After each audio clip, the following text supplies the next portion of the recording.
Beneath my wife's skirt lay a man's tie. It was deep blue silk. The texture was smooth like water. The pattern was understated, reserved. I recognized it because it wasn't mine. Darling Lynn's face instantly turned pale, deathly pale, like all the blood had drained from her body. Her hands trembled. Her skirt was clutched and wrinkled in her fists. She opened her mouth to say something, but her lips just quivered twice, ultimately failing to form a single word. I bent down, slowly, picked up the tie. The feel of the silk in my hand felt familiar, yet foreign. Familiar because I'd seen it before. Foreign because it had no business being on my living room floor, much less falling out from beneath my wife's skirt. Go take a shower. I'll heat up dinner, I heard myself say. My voice was calm, just like always. Lindy froze for a second. She clearly hadn't expected that. She bit her lip, then turned and hurried toward the bathroom. As she passed me, her skirt brushed the back of my hand and carried a faint scent, perfume, unfamiliar perfume. I clenched the tie in my fist. In 5 years of marriage, I'd never smelled perfume on her. She had rhinitis. She was allergic to it. We both knew exactly what that meant, but right now, I just wanted to sit quietly, alone. The sound of the shower started in the bathroom. I walked over to the sofa and sat down, my favorite spot. From here, I could see the entire living room. My eyes drifted to the photo frame on the coffee table, our wedding photo. In it, Lindy was wearing her pristine white wedding dress, smiling like an angel. We'd known each other for 8 years, married for 5. She was my everything. Everyone envied our marriage. Even her best friend once said, "Lynn, she must have done something amazing in her past life to marry a man like you." Outsiders knew I was successful in my career, but they didn't know I had turned down 3 promotions just to spend more time with her. She told me she was afraid I'd be too busy, said she couldn't live without me. So I gave it all up. I chose to stay an ordinary VP, leaving work on time every day just to be with her. Looking back now, all the signs had already been there. I just hadn't wanted to see them. 3 months ago, she started working late more often. She worked in a design firm. Being busy was normal, but no matter how swamped she was before, she'd always call or text me. These past 3 months, the calls got fewer. The texts, just a few short words. Then, 2 months ago, she got unusually protective of her phone. If I even accidentally touched it, she'd snatch it back like it burned. She started taking it to the bathroom. Some nights, I'd wake up and see her standing on the balcony texting, saying she was discussing a project with a client. Then, a month ago, she began dressing differently. New hairstyle, tons of new clothes, even got her nails done. She told me it was to look more professional for client meetings. But she used to hate the smell of nail polish. "Darling, what do you think of this outfit? Does it suit me?" she'd ask, spinning in front of the mirror like a happy butterfly. "Beautiful," I'd always answer, because it was true. She looked good in anything. "Really? You're not just humoring me, are you?" she'd say, pouting. "When have I ever humored you?" I'd smile and walk up behind her, wrapping my arms around her. She looks beautiful in anything. She'd smile in the mirror too, but she'd turn her head slightly, avoiding my kiss. I should have seen it then. The guilt behind that smile. 2 weekends ago, she said her company was having a team building event out of town. 3 days. I offered to drive her. She refused. "I'm going with colleagues. Bus ride." "Don't worry, just want to relax a bit," she said, kissing me on the cheek, smiling, luggage in hand. "Wait for me to come back." I watched her walk away, and suddenly, this wave of unease crashed over me. My instincts had been screaming all along. I just refused to listen. The day she came back, I picked her up. From a distance, I saw her standing by the roadside. It was freezing that day. She had her scarf wrapped tightly around her neck. I pulled up and honked twice. "Darling," she said as she got into the car, smiling. "Did you miss me?" "I did," I said. I reached over to help her with her seatbelt and accidentally brushed her neck. She flinched instinctively, and then I saw it, a red mark, right there on her neck. I paused. Just a second, then I continued fastening the belt. Like I hadn't seen anything. She must have realized it too, because she quickly adjusted her scarf.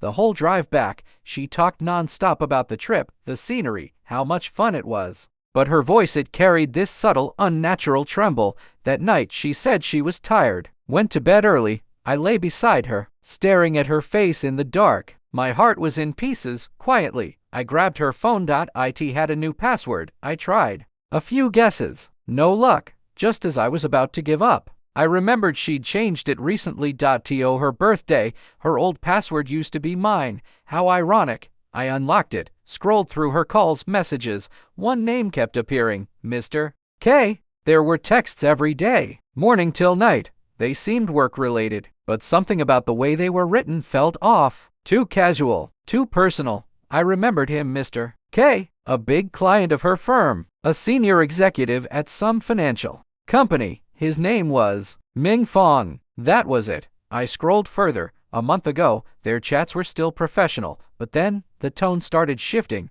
This dress you're wearing today is beautiful. Your waist is so slender. I want to hold you in my arms. Miss you. I kept scrolling until I found their first interaction, a dinner party. 3 months ago. That's when they met. It all added up. My wife had been having an affair with him for 3 months. Suddenly, the sound of the shower stopped.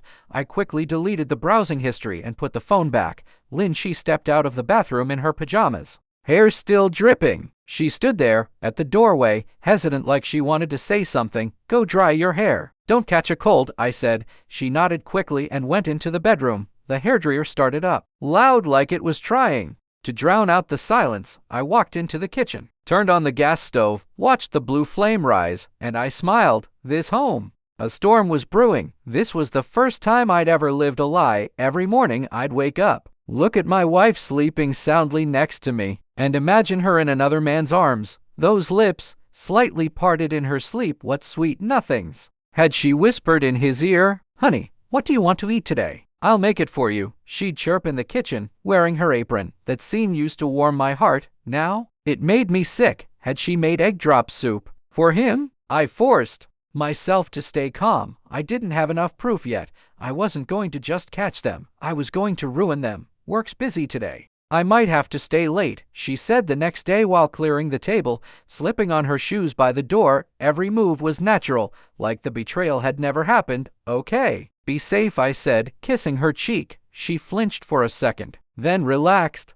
You too. Don't work too hard, she replied with a smile, and left. The moment the door clicked shut, my smile disappeared. I walked to the window, watched her climb into a sleek, unfamiliar black sedan. I memorized the license plate, W888, flashy, just like Ming Fong. I knew she wasn't heading to work. It was Saturday. Her company was closed. I pulled out my phone, opened the tracking app. Her location was moving fast, and I followed. City Center. I had planted a tracker in her bag a long time ago, hidden inside her favorite little charm. Her location stopped. Shangri-La Hotel. How ironic. We had our wedding reception there. I opened my phone's photo gallery and scrolled through the wedding pictures from 5 years ago. She was in her white wedding dress, arm in arm with me, smiling so sweetly. All the guests said we were a match made in heaven. Who would have thought 5 years later she'd be meeting another man there? For a tryst, I began searching the house for evidence. Her wardrobe, her desk, her vanity. I didn't miss a single corner. At the very bottom drawer of her vanity, I found a small, exquisite jewelry box.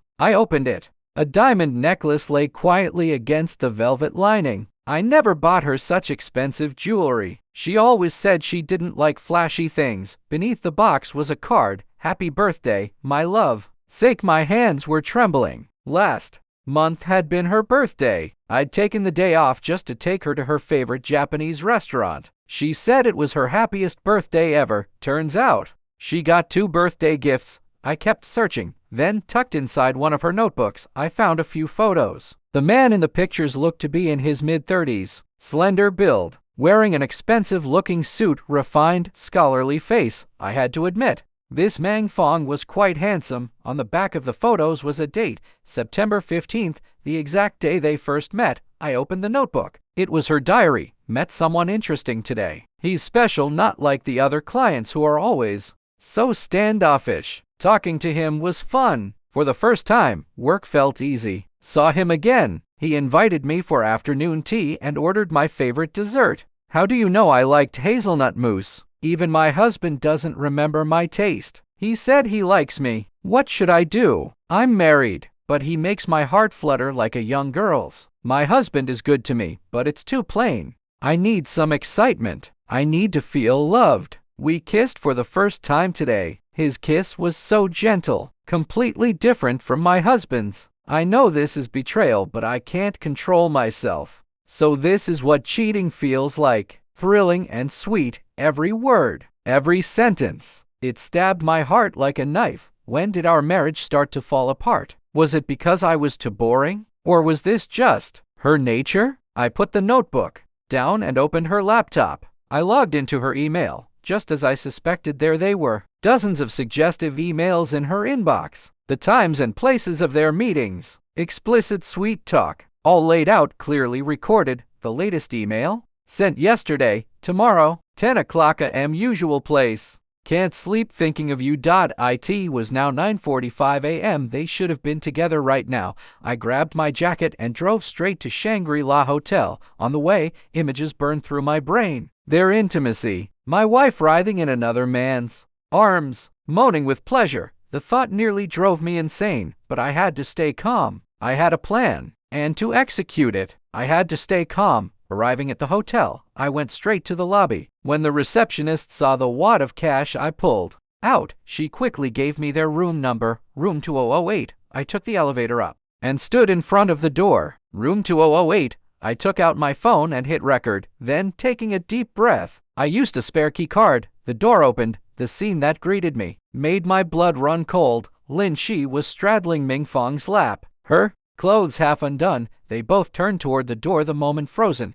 Husband, Lin Shi shrieked, scrambling off him in a panic. Ming Fong, however, remained composed. He adjusted his clothes, then smiled. Mr. Jean, long time no see. I said nothing, just held my phone up, still recording. You, what are you doing here? Lin's clothes were back on, but still messy. Fear twisted her face like a child caught red-handed. President Chin, shall we talk? Ming Fong stood up, smoothing his tie with fake elegance. That tie, the dark blue tie, the one that had fallen from under Lin Shi's skirt the day before. Fine, let's talk. I stopped the recording and sat down on the sofa. Lin stood off to the side, dazed and pale. Her eye makeup had run. She looked like a tragic clown. President Q, I know you're furious, Ming said, pouring himself water. But feelings come and go. The spark between you and Lin Shi is gone. It's not your fault. It's not hers either. I chuckled. Are you trying to lecture me, President Ming? I'm just being honest, he shrugged.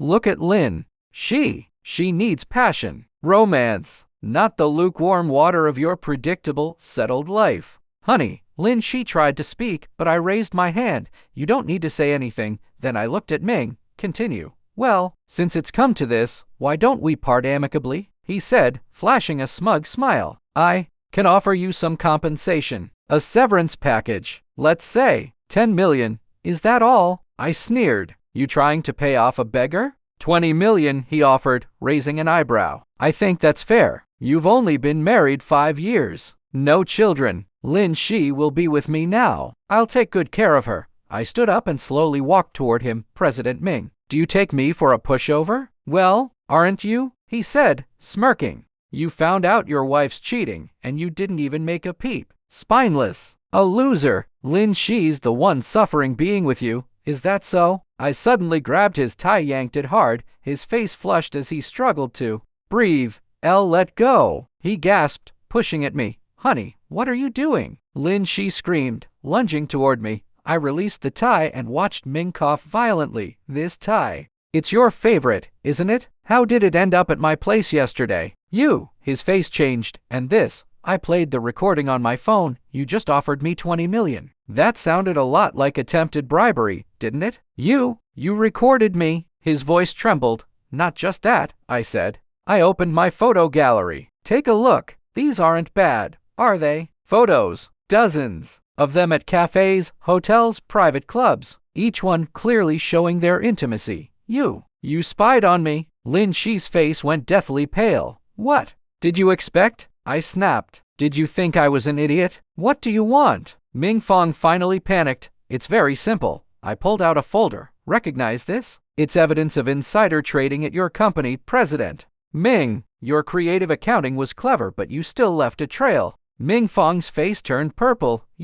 How did you get these? I'm just an ordinary VP, but I have plenty of time and patience. I tossed the folder onto the table. This evidence could put you behind bars for 10 years. You wouldn't dare. He roared and lunged at me with a punch. I sidestepped and threw him over my shoulder. He hit the ground with a loud, ugly thud, squealing like a stuck pig. Honey, stop. Lin Shi cried, rushing over to grab my arm. I shook her off. Get lost. From now on, I'm not your husband. She froze. Tears streamed down her face. I'm sorry. I was wrong. Too late. I looked down on both of them. Your little party is over. I stepped out of the hotel and took a deep breath, the composure I'd shown inside. All an act, the thought of Lin Shi in that man's arms. It still made me want to kill someone. My phone rang. It was Assistant Wang, President Shin. We've got the information on Meng Fong. Speak, Meng Fong, 35, Vice President of Jin Shi Investments. On paper, a legitimate finance professional, but behind the scenes he's neck deep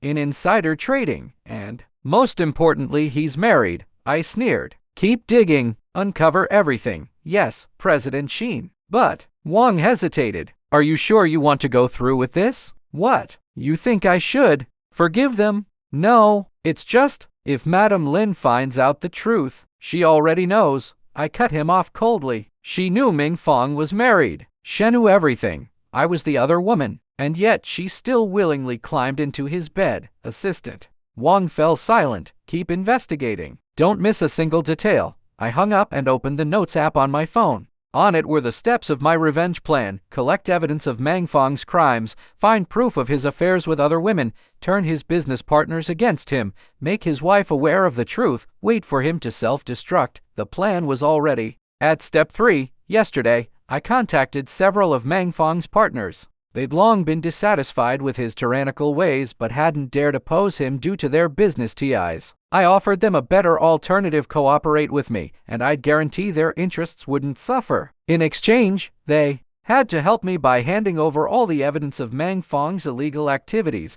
Just do as I say, and I guarantee Meng Fong will be utterly ruined, I told them, showing the evidence I already had. Otherwise, do you think I'll spare you? They quickly agreed. Human nature, isn't it? When profit's at stake, loyalty means nothing. Now all that was left was for Meng Fong to walk into the trap himself. Back home, Lin Shi hadn't returned yet. I turned on my computer and logged into her social media account. I'd saved all her chat logs with Meng Fong from the past few days. The latest message was sent just a moment ago. My husband knows. What should I do? Meng Fong replied, don't worry. I'm here. Once I've made arrangements, we'll leave this place. Lin Shi wrote, but he has evidence. Meng Fong evidence? So what? Worst case, we just give him some money. What can a loser like him do to me? I scoffed. Meng Fong, you really think I'm a pushover? Just as I was thinking that, the doorbell rang. I opened it. It was Lin Shi. She looked completely haggard, her makeup untouched. Honey, she looked at me timidly. Pack your things and get out, I said without even looking back, walking into the study. No. She rushed over and clung to my leg. Honey, I was wrong. I truly know I was wrong. Please forgive me just this once, okay? I looked down at her. You were such a star in bed. Why are you playing the pitiful victim now? Her face turned deathly pale. Or are you still the person I knew? When you betrayed me, did you even ask yourself if you were still the person I once knew? I forcefully shook her off. Get out. She collapsed to her knees with a thud. Honey, you can hit me, curse me, just don't kick me out. I can't live without you. Can't live without me? I crouched down, staring at her. Or can't you live without this house? She froze. Did you think I wouldn't find out? I sneered. What did Meng Fong promise you? A mansion? Designer bags? A trip around the world? No, it's not like that. She shook her head, tears falling like broken pearls. Do you know he's married? I pulled out my phone and showed her a photo. His wife's name is Jiang Yu. She's a senior partner at a well-known law firm. Do you think she'll let you off the hook? Lin Shi's eyes widened. He's married? What? He didn't tell you. I laughed bitterly. Did you really think he loved you? Do you have any idea how many women he slept with before you? She covered her mouth, tears gushing out. The most ridiculous part is you actually believed he'd divorce his wife for you. I stood up. Pack your things and leave, or don't blame me for what happens next. No, she clung to my leg, refusing to let go. Honey, I truly know I was wrong. I don't want him anymore. I only want you. I kicked her away. Disgusting. She curled up on the floor, sobbing and trembling. There was a time when her tears would have made my heart ache so much I could barely breathe. But now, all I felt was disgust. Get lost, I roared. She finally got up and stumbled toward the bedroom. I heard her packing her suppressed sobs mixed with the sound of zippers and drawers. Half an hour later, she emerged, dragging a suitcase. Honey, I'm leaving. I sat on the sofa, looking at my phone, not even glancing up. You really don't want me anymore? Are you going to leave on your own? I asked, or should I call security? She stood there a moment, then finally turned and left. The moment the door clicked shut, I closed my eyes, my fingers digging into my palms. It hurt, but not even a fraction of the pain in my heart. I opened my phone and sent a message to assistant. Wong, proceed, he quickly replied. Understood, Mang. The game has only just begun. The next morning, Jin Shin investment imploded. Several of Mang Fong's business partners jointly reported him, alleging massive insider trading within the company. The evidence was irrefutable. The police launched an investigation. Mang Fong's phone was unreachable. His office was locked. Rumor had it he bolted from the company first thing in the morning. Watching the news, a cold smirk touched my lips. This was just the beginning. At noon, another bombshell dropped. Someone online exposed Mang Fong's long-standing illicit affairs with multiple women, complete with mountains of evidence, photos, videos, transaction records. The works. The comments section exploded. Scumbag, a wolf in sheep's clothing. His poor wife. Married to a monster like that, he deserves to be drawn and quartered. In the afternoon, Mang Fong's wife, Jiang Yu, held a press conference at her law firm. She announced their divorce on the spot. She demanded hefty compensation and declared her intent to hold Mang Fong legally accountable. I will use the full force of the law to make him pay, Jiang Yu stated to the cameras, her voice icy. And as for the women he had affairs with, none of them will get away with it either. I liked the news post, then opened my surveillance app.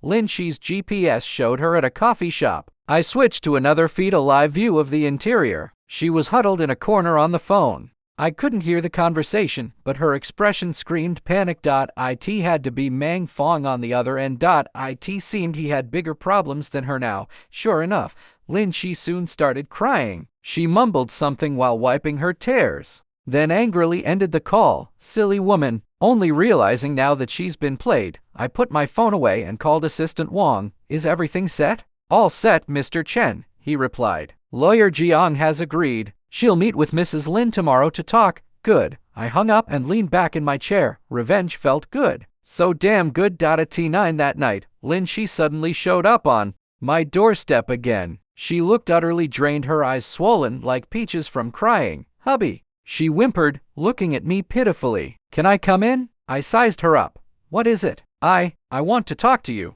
There's nothing to talk about, I said, starting to close the door. Please. She pressed herself against it. Just 5 minutes, okay? I hesitated, then let her in. Like a chastened child, she sat gingerly on the sofa. Hubby, did you know all along that Mang Fong was married? Then why didn't you tell me? Tell you? I sneered. Would you have believed me? She lowered her head. I'm sorry. If sorry fixed everything, what would be the point of the police? I know I was wrong. She started crying. He lied to me. Said he was single. That he'd marry me. I really thought he meant it. I stared at her. You think that's an excuse? No, she sobbed. I just lost my head for a moment. Lost your head? I scoffed. That's not what you said when you were with him at the hotel. What was it again? That I was too dull? That you needed passion? She froze. You? How did you know? What do you think? I pulled out her diary. Quite the moving entry. His kisses are so tender. Nothing like my husband's. Sound familiar? Her face went deathly pale. You read my diary? What? Does it sting? I threw the diary in her face. When you were betraying me, did you ever stop to think how I'd feel? I'm sorry. She fell to her knees. I truly know I was wrong. Please forgive me. Forgive. You? I crouched down, looking straight at her. Do you really think that's possible? Hubby. She looked up, her eyes brimming with tears. We've been together for 8 years. Are you really going to do this to me? 8 years? I laughed bitterly. When you threw those 8 years in the trash, did you stop to think about that? She sobbed harder. I was wrong. Really? I know I was wrong. Please just give me one more chance. I'll make it up to you, I swear. Make it up to me? I stood up slowly. With what? Your body? She shuddered. You've changed. Yes, I have. I looked down at her coldly. Thanks to you, I've seen human nature for what it really is. Don't be like this. She clung to my leg. Hit me. Yell at me, anything. Just don't talk like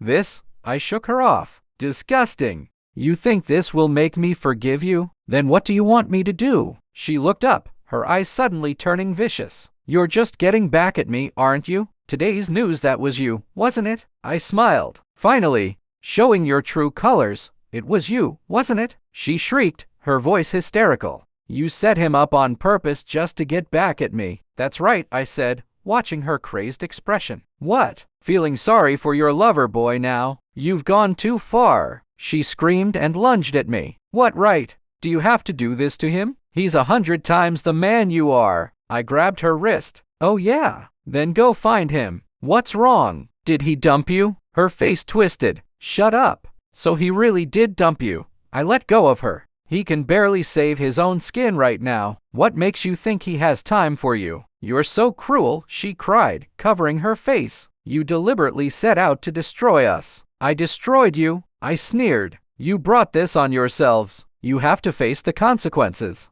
You'll come to a bad end. She screamed. I curse you, smack. I slapped her across the face. She stumbled back, staring at me in disbelief. Get out, I said, pointing to the door. If I see you again, I'll make sure you go. Down with him. She shot me a venomous look, then turned and stormed out. I stood there, my hands still trembling. I never imagined I'd hit her, but the way she was just now, she was like a stranger. The gentle, sweet Lee was gone. In her place stood a raving mad woman. My phone rang. It was Assistant Wang. Mr. Chen, something's come up. Go on. Mengfong booked a flight for tomorrow. Looks like he's planning to skip town. A cold laugh escaped me. Have you notified the police? Already done. Good. I hung up and sent Jean a message. Did you get everything? She replied quickly. Received. Thanks. This evidence will be more than he can handle. My pleasure. A win-win. Putting down my phone, I walked out onto the balcony. The night was beautiful, the stars bright. Li, you said I changed?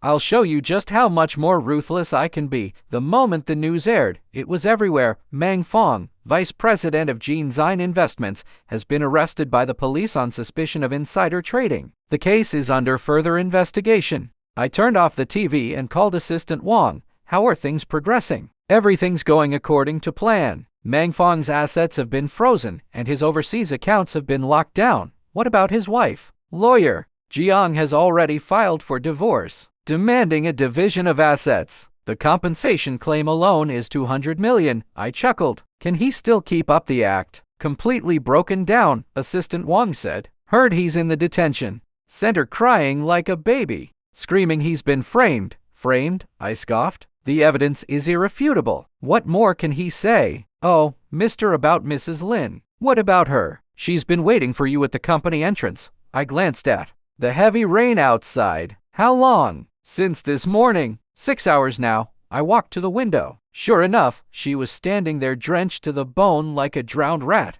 Let her be. I hung up and continued working. An hour later, Assistant Wang called again. Mr. Chen, bad news. Mrs. Lin fainted. My hand paused. Has she been taken to the hospital? Yes, she has. Should we don't bother with her? I cut him off. Just carry on as usual. After hanging up, I tried to keep working, but the image of her collapsing in the rain wouldn't leave my mind. Damn it! Agitated, I stood up, grabbed my car keys, and rushed out of the office. The pungent smell of antiseptic filled the hospital corridor. I stood at the doorway of her room, looking through the glass. Lin Shi lay on the bed, her face as pale as paper, and 4 was in the back of her hand. She looked shockingly thin. Mr. Chen, Assistant Wang approached. The doctor said it's a severe cold complicated by exhaustion. I nodded. Keep an eye on her. Don't let anything happen. As I turned to leave, a weak voice came from the room. Hubby. I stopped but didn't turn back. Please, look at me. Her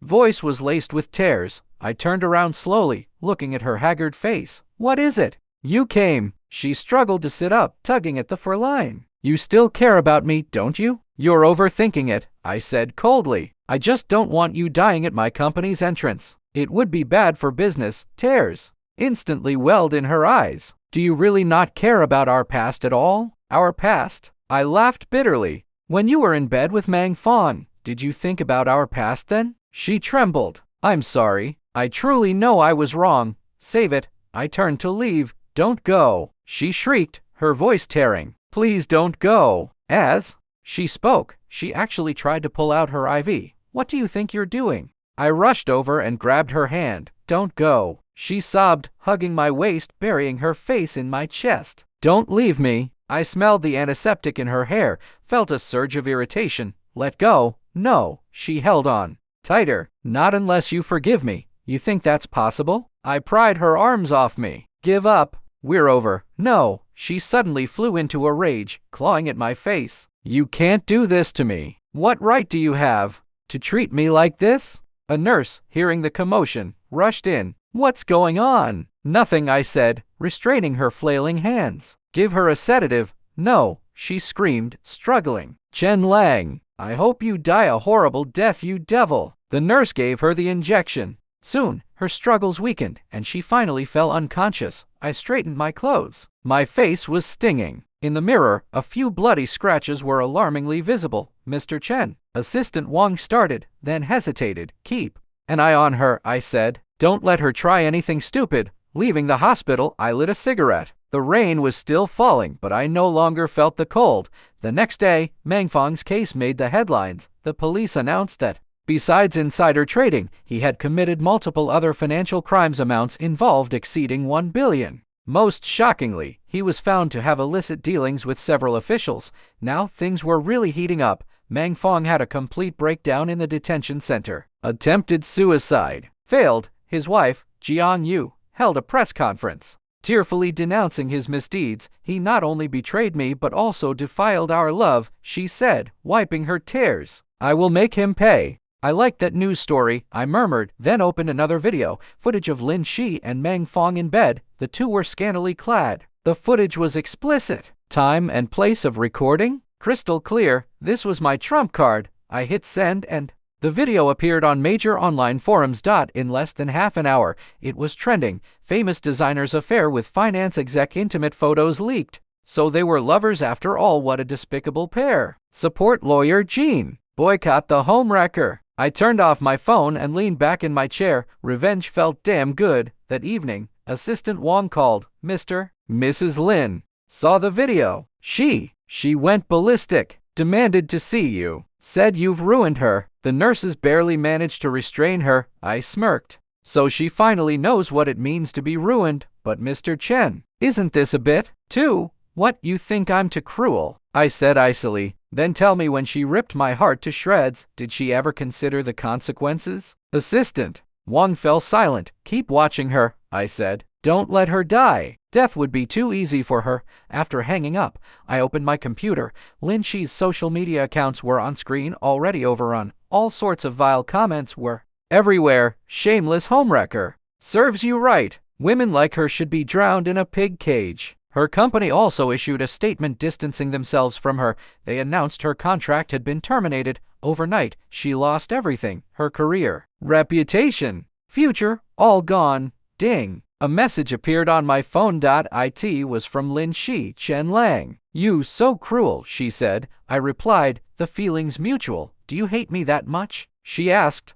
I looked at the screen. What do you think? Then, why don't you just kill me? She typed. Death would be too easy for you, I wrote. I want you to live a life worse than death. She went silent for a long time. Then finally, she sent, fine, I'll grant you your wish. Just as I was about to reply, Assistant Wang's call came through. Mr. Sheen, bad news. Mrs. Lin ran away from the hospital. I shot up from my seat. When? Just now. A nurse went to check on her and found the bed empty. I grabbed my car keys. Checked the surveillance footage immediately. Soon after, the footage showed Lin Shi in a hospital gown, heading toward the rooftop. Damn it. I slammed on the accelerator. My heart was pounding like a drum. The hospital wasn't far. I floored it and got there in 10 minutes. I rushed into the building and went straight for the rooftop. Pushing open the heavy door, a blast of cold wind hit me. Lin Shi was standing on the other side of the railing, teetering dangerously. Get down, I said firmly. She turned and looked at me, a desolate smile on her face.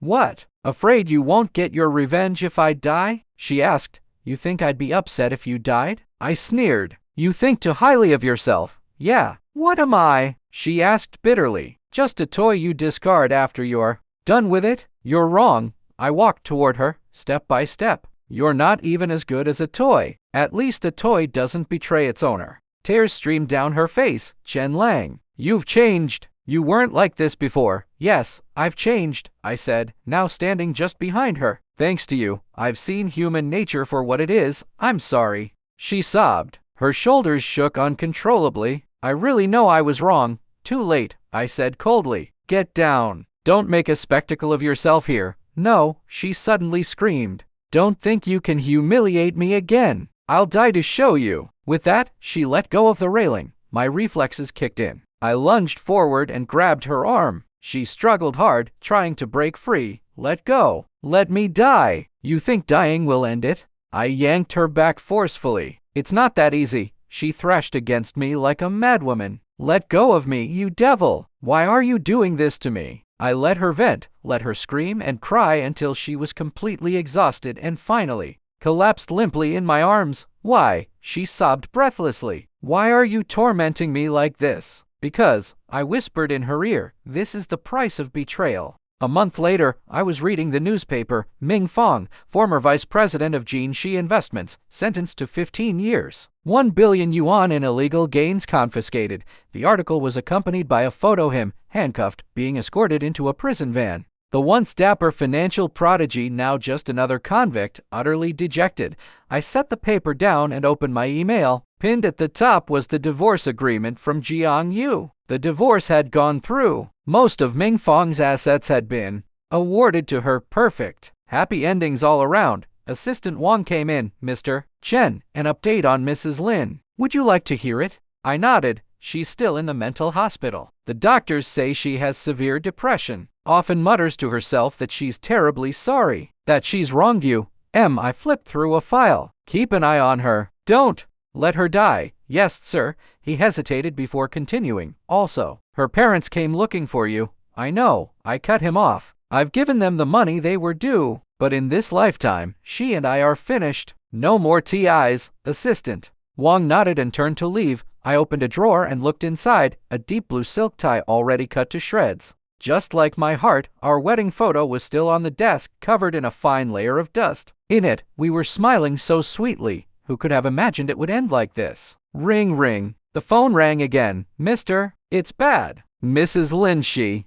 tried to kill herself. My hand froze. Is she dead? Not yet, but the doctors say she might not make it. I was silent for a long moment. Understood. I hung up. I walked to the window. The sunlight was brilliant, bathing the city in a golden glow. It was finally over. 3 days later, the news of Lin Chi's death arrived. She had committed suicide in the mental hospital by slitting her wrists. She bled to death before dying. She had scrawled a line on the wall. I'm sorry. I love you. I didn't go to see her one last time. Assistant Wang said she passed peacefully, a smile on her face. A week later, Ming Fong hanged himself in the detention center. The reason was simple. His empire had crumbled, his wife had left him, and his mistress was dead. This once powerful financial prodigy had ended his life in despair. Standing on the balcony, I lit a cigarette. Lin Chi, you certainly made a clean break, I muttered. That I love you before you died. Was it sincere? Whatever. It doesn't matter anymore. Back in my study,